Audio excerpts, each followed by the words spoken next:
Hey y'all, let's talk about why female friendships are the key to success in your dating life. And I mean this with my full being. Y'all know me and my best friend. Well, if you don't know, me and my best friend are currently on a trip for a month as we step into this pre-housewife era and then we step into our dating season and all this kind of stuff. And I've been best friends with my friend for 12 years. And I was actually just talking to her in the kitchen about, like, what am I going to talk about? I want to talk about how key this is. You learn how to love yourself through the friendships that you surround yourself with. And a lot of times we're feeling lonely, we're feeling exhausted, we're feeling this moment of emotionally unavailable partners, we're feeling detached, we're feeling like there's no good men out there, we're feeling like, oh, my success is too challenging for them. And I can almost guarantee you have the same beliefs about your friendships too. And this is why I say it's key. It's a good starting place. It's a good focus. It's a good space to look at, because if you're feeling like the external struggle that I see a lot, emotionally unavailable partners. You're calling in emotionally unavailable partners, the almost it guys, you're kind of exhausted, you have your bruised heart, you're sitting in these moments and you're like, why does this keep happening to me? And you're feeling lonely. You're feeling fed up with the process. You're feeling like maybe love just isn't it for me. And oftentimes I'm seeing people going, okay, let me swipe more, let me go on more dates, let me do more within the dating field. When really I like to pull the lens back of what other areas of your life are relationships floundering. Where can we start to focus a little bit more? And a big thing here is female friendships, especially as high achievers. Female friendships feel intimidating, feel like someone's trying to get something from you, or they can't be trusted, or you can't fully be yourself with them, or you feel like you might intimidate them and you feel like your success is going to intimidate them, and that's just not true. And so when we're in this aspect of finding love and dating, I really truly believe in my core that we are putting too much focus and too much emphasis on finding love and not about filling up your life and being well resourced. And I talk about this inside of Alchemy of Love. I talk about this in my one-on-ones. I talk about this a lot. You need to be well resourced. And what do I mean by that is you gotta have your healers, therapist, your coach, things like that. You gotta have your female friendships. And you gotta have a life well lived. You gotta have time alone. You have to have your health and your focus and your business and a well-balanced life. Oftentimes as a high achiever mind, we're very singular focused on things. And so when we're going into relationships and we're going into dating, it can be a lot, especially if you don't have those close friends you can be vulnerable with, that you can be open with, that you can truly be yourself with. Because then when it comes time for partnership, it's really fucking intimidating, right? Because your romantic partnership, they're gonna see all of you eventually. And if you were anything like me, recovering perfectionist over here, where you're refined and you have it all together and you don't want to be too much and you have so many fucking personalities, but you're only going to choose one because you don't want to intimidate anyone, so you're going to make everything an event and you're going to set things up in a certain way so people like you and you feel like you're being chosen. But internally you're sitting there and you're like, you don't even know me. You guys don't really even know me. And so when this was happening to me, one of the biggest journeys that I went on was uncovering this within my female friendships. Can I show you when I'm weak? I remember when I was going through a recent breakup, and it was like new friendships, because I haven't been in Texas that long and I'm moving and I just kind of wasn't there a lot because I traveled a lot for the first 3 years that I've been back in America. And so I remember in this moment where it was like I deeply craved people to know me, and I deeply craved wanting to be seen and wanting to be felt, and I wanted good friendships. And it was in the moment of my breakup where I was in this conflict, and I see this happening a lot in my peer mastermind as well, where because we work in these spaces and because we're an authority and because we have tools and resources and all this fucking shit in this mentor space, that when life happens, we sometimes don't want to admit that we feel weak.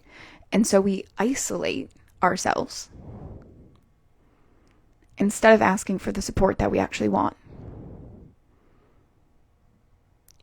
And these patterns are repeated in relationship. And this is why when I say oftentimes when you're attracting emotionally unavailable partners, I can almost fucking bet you are emotionally unavailable, because that's a match. And so I was sitting in this heat of my breakup. And I was like, I need friends. Like, my brain feels like it's fucking breaking right now. Like, I feel so weak. Like, I don't know what's happening. Like, I feel the deepest wounds of betrayal. Like, I don't fucking know what's happening right now with my brain. I said, fuck it. What if I actually let my friends in to see me? My messy, my depressed, the dark side of my brain that I have been hiding for so long. And not in a way that is trauma-filling and needing them to fix me and these kind of things, but in a way of, this is the real me. I'm goofy, I'm playful, I'm refined, I can get shit done, and there's a part of me that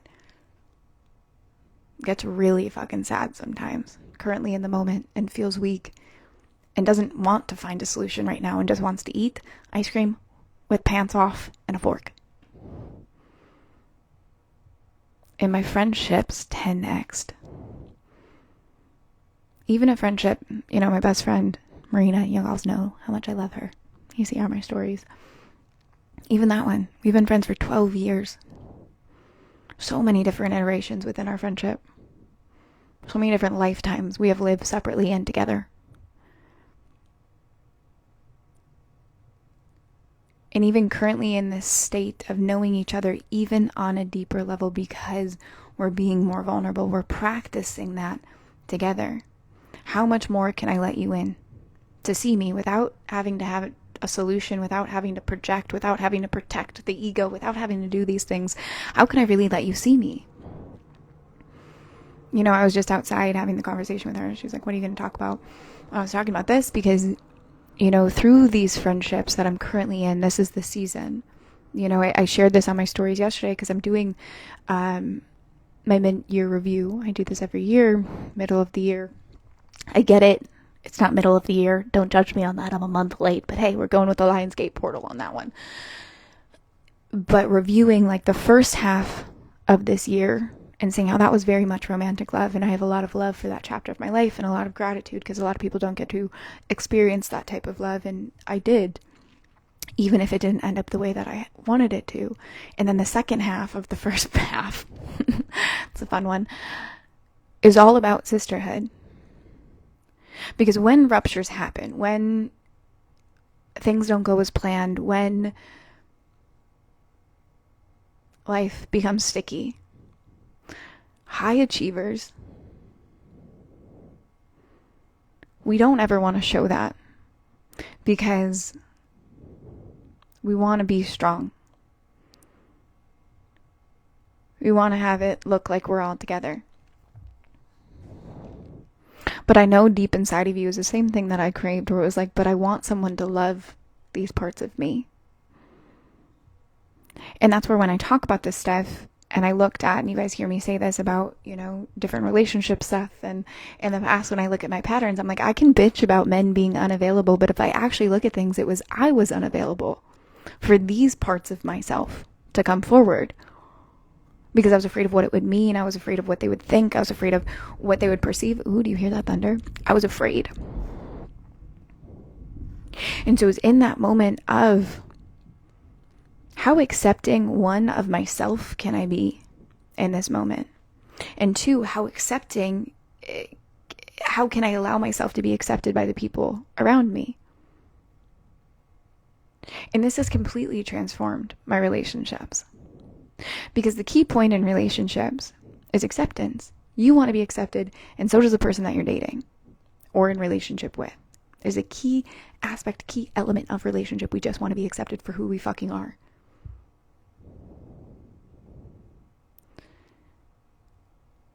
Are you doing that for yourself?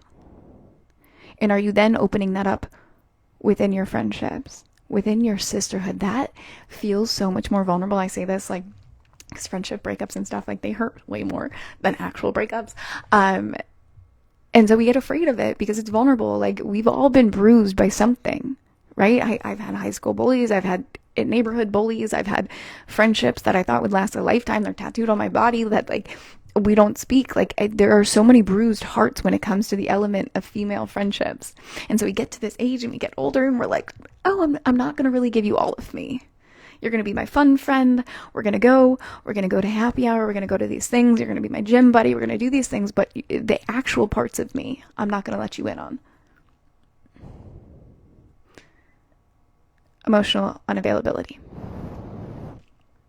And I can almost bet that's the same thing you are witnessing within your dating life. And so when you're practicing these things and you're seeing these cycles come, maybe dating, that feels too vulnerable. Bringing your whole self to the table is a little too vulnerable and a little bit of a big step. And you're seeing these things and you're practicing these things and you're like, I don't get why this isn't working. Look at your friendships. And so I get this roadblock, right? Where it's like, but there's no good people in my town. I'm in the middle of, Steph did this on the podcast, I'm in the middle of Missouri. How am I going to find friends?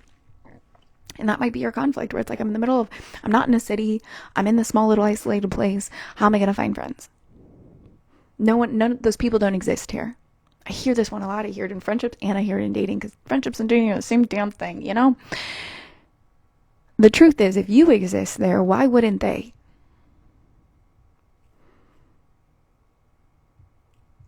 You know? And you can sit in this victim role, that's what that is. You're in a victim role. I'm in this town and these people don't exist and I'm here because my husband brought me here and there's no people that believe in my mindset and da da da da da da da da. We sit in these concepts. But you are there, so why wouldn't they? The thing is, you got to get out of your own way and you got to get yourself into the arenas that you want to be in. I was talking about this on the podcast with Steph. She just interviewed me. And if you guys don't know Steph, she's amazing. Go check my stories. I do a podcast with her once a month called Unplugged. But I met her one time in real life at a retreat from a business mastermind and instantly clicked. And the reason we clicked is because her and I, as soon as we met, we were all of ourselves. We're these dark human beings with vibrant personalities. We're so silly. We're so playful. But we're all of us. And so the first thing when it comes to making female friendships and stepping out of your way is go to the places that your future self would hang out in. Join the masterminds. Join a rival. Meet your best friends on the internet if it needs to be that way. I know before I even moved to Florida, I joined a Facebook group and then I joined their membership. And by the time I even got to Florida, I was joining that and I made some friends. Go to the places you want to be a part of that your future self is wanting you to be a part of instead of waiting for someone to come and invite you. Go and get in the arenas. I get it's not ideal. You're not in a city. You're not in a big place. They don't have the memberships you want to be a part of. That's not a thing. But they do have the internet. We live in the 21st century. It's not the way you want it, but how can you make it something that you want so that it can then create the thing that you ultimately do want? You know, I don't love the fact that one of my best friends lives in Connecticut and I am going to be moving to Florida. But I love the fact that I now have one of my best friends that I talk to every single day and has changed my life for the better. So I can complain about certain things or I can do something about it. And the second thing is, one, get your butt in the arena. The second thing is, be you. Be all of you. Be vulnerable. Be the friend that you want to meet. A lot of the times we're coming into these situations and instead of declaring that we are the one, that we're rare and valuable, the thing that you guys hear me talk about from Alchemy of Love, that you're rare and valuable and claiming it, that when you walk into a room, you're like, I belong here. You're waiting for someone to tell you that you belong and therefore claiming that there's no good people and playing it smaller or playing it safe because you don't want to be too much because we have bruised hearts on these things and we don't know how to do these things and we want to be accepted and it's a totally normal thing. It's a survival mechanism. But you probably have had friends for quite some time now. And you're craving more vulnerability and intimacy and depth. Model the type of behavior that you want instead of mirroring the behavior that you're getting. It'll change your life. So if you want more vulnerability in your relationships with your friends or your actual relationships, like romantic partnerships, how can you ask better questions to get to know them better? Ask them, what are they really going through in life? Or share what you're really going through in life. Spend time getting to know the people in front of you instead of projecting onto them how you think they're supposed to be with your judgmental self-righteousness that high achievers do. Guilty as me.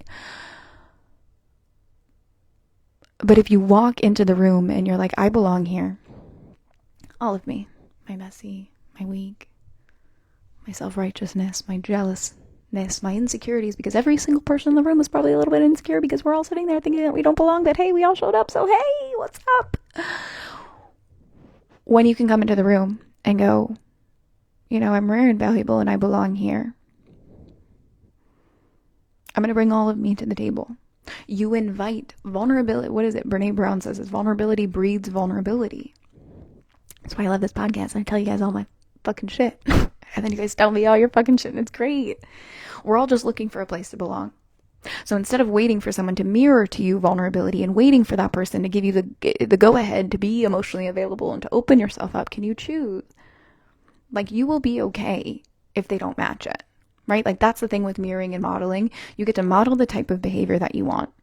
And then you get to wait to see if it's mirrored back. And if it's not mirrored back, you get to move along. You don't have to commit to it just because you've opened up and cracked open and, oh, I became vulnerable, so therefore now I'm married to this person. No. But if you're going to complain about people not being vulnerable and not opening it up, look at the conversations you're having. Are you opening up those conversations? Are you in the right rooms, first off? And then are you opening yourself up truly? This is what goes back to that aspect of emotionally unavailable and becoming emotionally available. I get it. It's scary because we don't want to be rejected. Like, that's the biggest thing, right? Like, I don't want to be vulnerable because what if I'm rejected? So you'd rather be rejected for who you're not? You'd rather, like, we're all playing it safe, craving depth. That's the thing is, like, I don't believe, and you guys have heard me say this before when it comes to dating, like, there's no shortage of dating. There's shortage of vulnerability and intimacy. It's the same thing with friendships. This is why I'm saying female friendships specifically. We see this because we don't want to see weak and we don't want to be taken advantage of because we have a lot of fucking trauma from our childhoods around women that didn't meet us or took advantage or bullied or said some fucking shit on the internet. Like, we have these wounds and so we protect, yet we crave. And when you become a resource in these types of ways, when your friendships become a safe place for you to be all of you, you become radiant. You become you. You have accountability. You have support. You have people that you can say the things to, you know, even when you're in your authority. Like, for me, for example, like, I have the best friendships in the world that I get to be weak with. Ooh, sorry about that. My nail hit the microphone. That I get to be weak with. So on days when it's, I want to text an ex, I text a friend and I say, hey, I want to text my ex. Because the thing is, we keep this stuff inside of ourselves because we're ashamed of it, and then we end up doing it, and then we're even more ashamed of it. Whereas if you bring shame to the light, it cannot exist. And it doesn't hold weight, and we don't compound it. It doesn't stay in our nervous system. And so I know you're craving this. I know you're craving the depth and the vulnerability and the openness, and you're looking specifically at, you know, I want to change my relationship patterns. I know that. This is the season. You've been and you've built up and you've had the success and you're like, I'm now ready to look at my relationship patterns. Can you start with your friendships? Truly. To slow down. To make things more intimate with your friendships.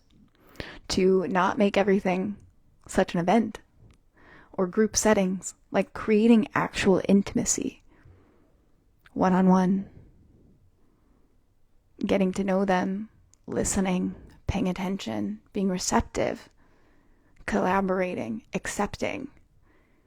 All key aspects that you need for a successful dating life and relationships.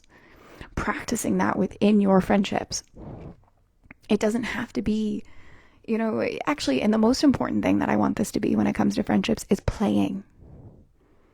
There's a big thing in the spiritual entrepreneur space where everything has to be fucking work. We're working on something, we're talking about this childhood wound, everything has to be a biz bestie as opposed to just a friend. Or we have to go to these sister circles and it has to be this ceremony and it has to be these fucking things. The whole point of healing and building your business is so you have freedom and so that you can play. Don't forget that. And so when you're coming into friendships and you're looking at your friendship, can you also add that aspect? Are you playing enough? Like, are you truly bringing joy into your friendships? And that takes time. And that's the third thing around, building your friendships is first, get yourself in the arena. Second, show up and be vulnerable, be your actual self. 3, have patience. This shit takes time. It takes time. It takes follow-up. It takes consistency. Trust should not just be thrown around and given. It's earned.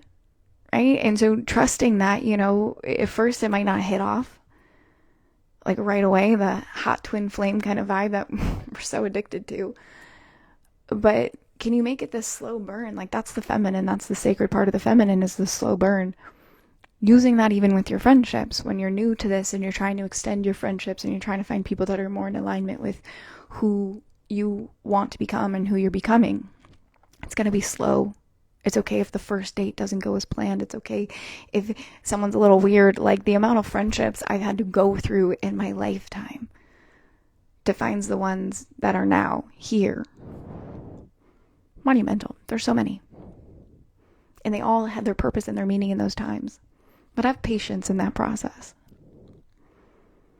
And all of these steps that you go through, it's the same thing in dating. But oftentimes, the dating gets too much of the focus. And you're like, I am attracting emotionally unavailable people, and I am doing these things, and they're almost it guys, and they're little boys, and no good men exist, and blah, blah, blah, blah, blah, blah, blah, blah. How resourced are you right now in this moment? Do you allow yourself to be seen, felt, heard within your friendships, within your masterminds, within the group programs that you're in, within the memberships that you're within? Start there before we do the big thing, which is the relationship and the ring and all the things that we want. Because you learn so much in your female friendships there. And I wish I knew this earlier. I really do. It's like somehow the boys got it right. I remember growing up and like my brother he still has the same friends that he had growing up his whole life. I was like, how do people do that? I don't get it. I was that person that was like, I have a new best friend every week. Like, I didn't get it. But you learn a lot of staying power in your friendships. You learn that you're not too much. You learn that conflict actually creates depth. You learn that every part of you is acceptable. You learn the balance of feminine and masculine energetics. You get to play with polarity in your friendships. Like, they really are such a safe place to practice all of this. And so I invite you to look at this aspect. And you're going to be hearing me talk about this. I'm going to bring Steph on to talk about this next week's podcast. Because her and I, it's a big topic that we're bringing into our conversation. And, the whole point of healing and doing this work is so it benefits the collective, the whole. Like, it's not just fully about you, right? And so when you can go and you can start to practice with other people, that's the art of it. Instead of just like listening to the podcast and doing the things and you're like listening to stuff and you're like, I get it. Like, go practice it with your friendships. And it's okay to be messy. It's okay to not get it right. It's okay to feel insecure. It's okay to feel like you don't belong. It's okay to like fuck it up. But go and do that, because the truth is, having one good friend will change your life. And in order to get that one good friend, you have to be that good friend. So go do that. Go look at these things. Go start to put yourself in the arena. Stop complaining about the fucking town that you live in. Go out there. You exist, therefore they exist. And then when you get into these arenas, start focusing on how vulnerable are you being? How open and emotionally available are you being to these, start igniting and start modeling the types of behaviors that you want to be met with. And then be okay, wait for a second to see if they're mirrored back, because oftentimes we're not used to that type of intimacy nowadays. If it let someone catch up to you, and if they don't, you get to exit the situation. You're not committed to anyone. And then give it time, give it patience, give it consistency. So when you're looking at these things, and you're looking to up-level your dating life, and you're looking to up-level your relationships, look at your friendships. How much more depth can you bring to those? How much more richness can you bring to those? Because I can promise you, and I don't make a lot of promises on this thing, I can promise you, if you focus on this, your entire dating life is going to change. That's why we're shifting some things in Alchemy of Love. Keep an eye out for that. But I promise you, when you start to pay attention to your female friendships, your relationships, your dating life are going to be completely transformed. And so I'd love to know how this landed for you. Go take those sexy little thumbs and write us a review. It really does mean the world to us. And it gets us most of the extraordinary people on the planet onto our podcast. So it helps us out for this. And then come hang out, whether it's in Arrival. Honestly, that is your chosen family. Like, the women in there are so fucking incredible. And right now there's a 14-day free trial, so you can go check that out. Or you can get on the early bird if you're listening to this before middle of August. Early bird for Alchemy of Love before we completely up-level it into the most extraordinary hybrid program mastermind. There's so many ways to get into our world. I have one-on-ones as well. Whatever caliber of mentorship and elevation and transformation you're looking for, you know the difference. You're a brilliant human being. If you're in a membership, if you're in a mastermind hybrid, or if you're in a one-on-one space, reach out. I have so many spaces for you to completely transform your love life, your relationships, your dating from the inside out. So I love you so much. Share this with someone that's looking to deepen their friendships and their relationships and all that kind of stuff. And then I'll see you in the next episode. Bye.